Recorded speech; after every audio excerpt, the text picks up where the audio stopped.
Good morning and welcome to Coffee with Tom and Joanne. I'm Tom Matthews. And I'm Joanne Toronto. Thanks for joining us this morning. And we have a great topic to discuss. And that topic is contingencies.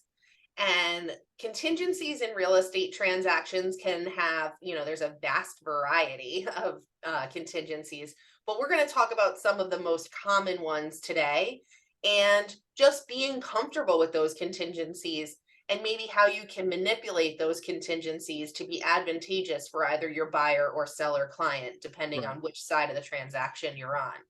So, Tom, what's the most common contingencies that we see in an offer process? Yeah, so if I'm representing whether buyer or seller, the first contingency we're looking at is a home inspection contingency.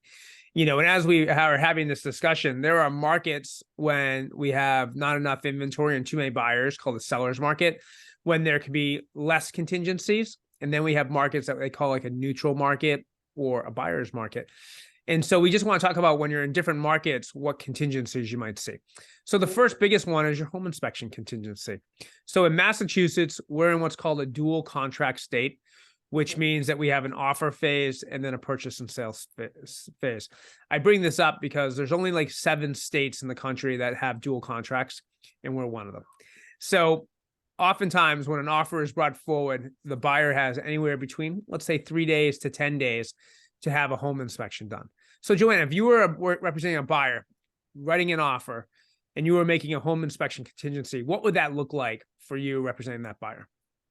So the first thing I would want to consider as a buyer's agent is what is the condition of the home? What is the age of the home? What are the recent updates that the home has had? Because if you were putting an inspection contingency on a home that was built 2 years ago, Mm-hmm.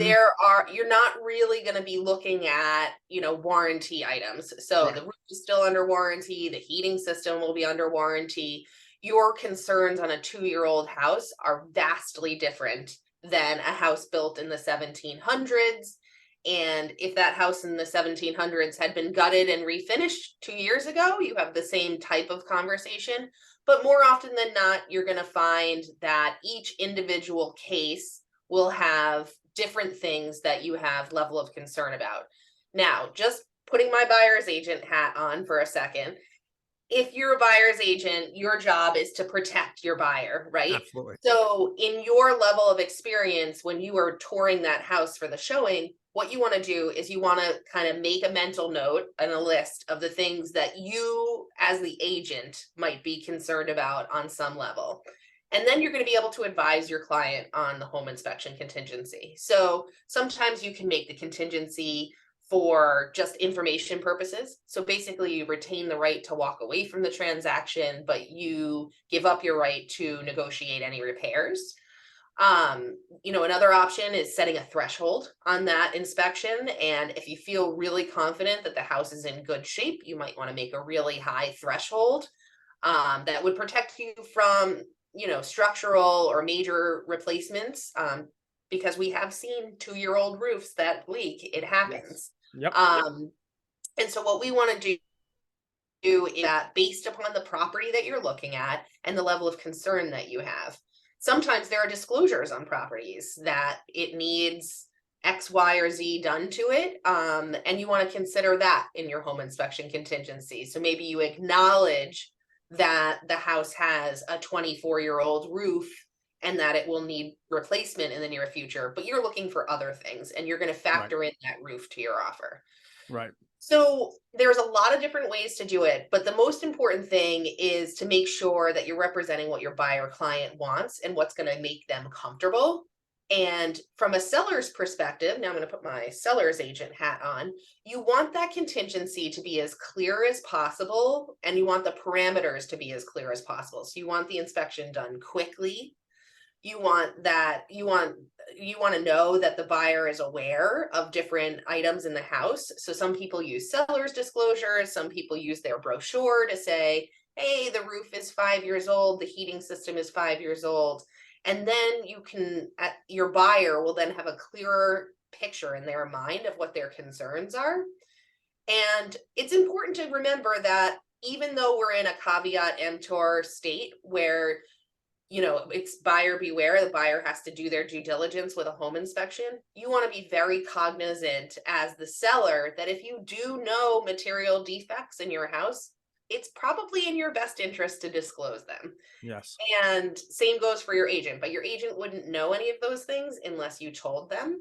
Because a lot of times, if you have a big surprise that comes up on a home inspection, it will derail the transaction.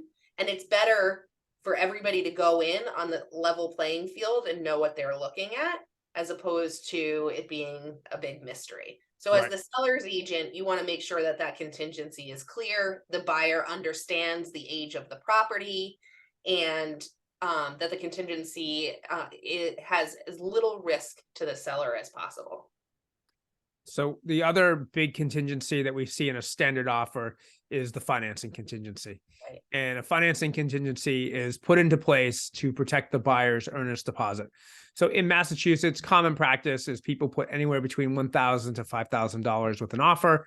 And then common practice is they put the 5% minus that initial escrow up at the purchase and sale.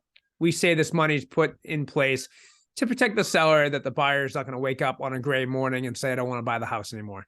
Because if a buyer walks away from a transaction arbitrarily, Right. that 5% deposit can be at risk and can be kind of given to the seller for damages for the buyer not completing the transaction. Because the seller takes on risk when they take a house off the market. Because oftentimes if a home comes back on the market, buyers don't say, oh, the previous buyer walked away. They say, what's wrong with the house? So there's a lot of risk to a seller for a home sale to fall apart. So that major contingency that we see is a financing contingency. Typically, a seller will allow a buyer, typically 21 to 30 days after they sign a purchase and sale to secure financing. In today's day and age, most buyers are coming in, pretty close to being committed by the bank from a financial perspective. It's just the appraisal that needs to be done. And that time lag is typically 7 to 10 days to get the appraiser in. And then once the appraiser's in, another 7 to 10 days for them to turn around the value to the bank. Then the bank puts it through underwriting, and then they can issue what we call a clean commitment or a clear to close. Those are the two big commitments, big contingencies that you see in offer. Joanne, what's one other contingency we might want to introduce to people today before we conclude? Well, one other contingency that you may see in the market, and maybe we'll do another conversation about this another day, is a contingency for a home to close, or a contingency for the sale of a property, or also a contingency for the seller to secure a property.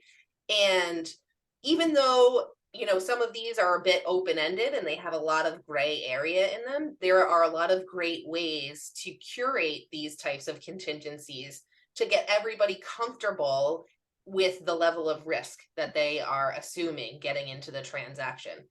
So we will definitely touch on that in another coffee talk. And we appreciate you joining us this morning to talk about home inspection contingencies and financing contingencies, because they are the two most common contingencies to see in a transaction. So thank you for joining us for another edition of Coffee with Tom and Joanne. I'm Tom Matthews. And I'm Joanne Toronto. Cheers.